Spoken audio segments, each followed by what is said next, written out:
Eh, saya akan menjelaskan materi yang ke-10.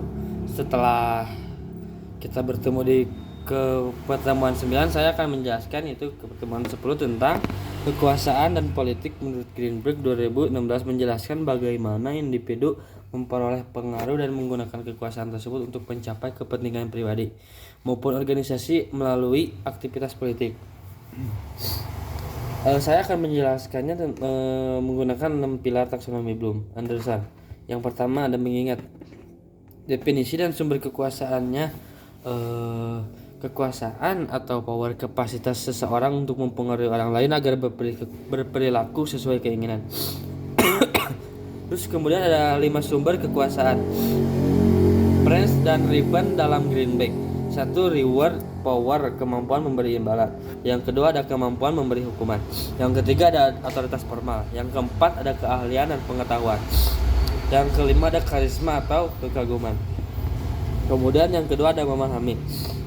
Memahami itu menjelaskan perbedaan antara kekuasaan posisi dan kekuasaan pribadi. Kekuasaan posisi berasal dari jabatan formal di organisasi, reward, konsep, dan legitimate. Yang kedua ada kekuasaan pribadi, berasal dari karakteristik unik individu, expert, dan referen.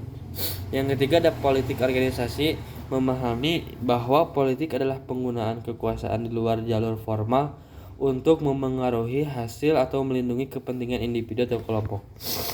Terus yang kemudian ada yang ketiga dari 6 taksonomi Bloom, yang ketiga adalah menerapkan menggunakan taktik pengaruh dalam situasi kerja. Taktik pengaruh menerapkan teknik seperti rasional persuasion atau fakta. Terus kemudian ada inspiration appeal, emosi. Terus yang ketiga ada interaction, menjilat atau memuji untuk mendapatkan dukungan.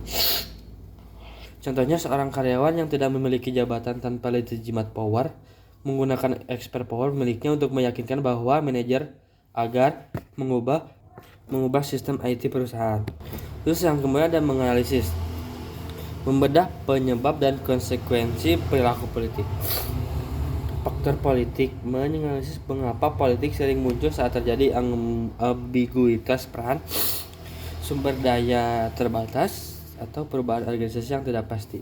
Analisis dampaknya, menganalisis bagaimana politik yang berlebihan dapat menurunkan kepuasan kerja, meningkatkan stres, menurunkan produktivitas bagi mereka yang merasa dipinggirkan oleh permainan politik. Terus yang kelima ada mengevaluasi, menilai etika penggunaan kekuasaan dan perilaku politik. Etika politik mengevaluasi tindakan politik tertentu etis, misal apakah menyembunyikan informasi demi keuntungan pribadi dapat dibenarkan. Terus kritik menilai apakah pemimpin yang mungkin terlalu menggunakan power hukuman akan menggagalkan pertahanan talenta terbaik dalam jangka panjang. Terus kemudian ada merancang lingkungan yang sehat dan minim politik destruktif.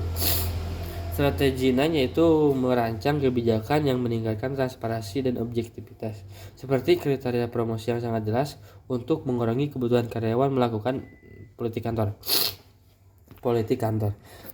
Kemudian ada budaya